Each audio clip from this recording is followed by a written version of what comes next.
அதனாலே நான் இந்த 2 Corinthians 2:14 தொடர்ந்து நாம் இந்த மாதிரி கர்த்தருடைய எல்லா ஈவுகளுக்கும் சோத்திரம் சொல்லி நாம் கர்த்தருடைய வெற்றியை சிறக்க பண்ணி நம்ம தொடர்ந்து வரும் வருஷத்தை சாட்சியாக நிறுத்துவராக தொடர்ந்து கற்றுக்கொண்டு நம்ம பலப்படுத்துவார். வாசிக்கலாம். கிறிஸ்துவில் எப்போதும் எங்களை வெற்றி சிறக்க பண்ணி எல்லா இடங்களிலும்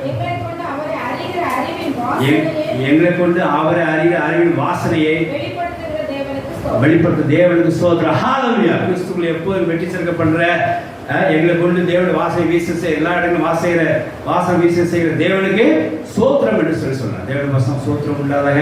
ஆகையினால் கர்த்தர் நமக்கு அருகிய எல்லா ஈவுகளுக்காக நாம் இந்த வாரம் தொடர்ந்து ஸ்தோத்திரம் செலுத்தி கிறிஸ்துவில் எப்போது வெற்றி சிறக்க பண்ணி நம்ம சாட்சியாக கர்த்தர் நிறைத்து நம்ம ஆசீர்வாத வருடத்தையும் கர்த்தர் நம்ம ஆசீர்வாதத்துக்கு கொடுப்பாராக. கர்த்தர் வார்த்தைகளை ஆசீர்வதிப்பாராக. ஆமென். ஹல்லேலூயா. ஹல்லேலூயா. நம்ம தேவனை ஸ்தோத்திரிப்போமாக.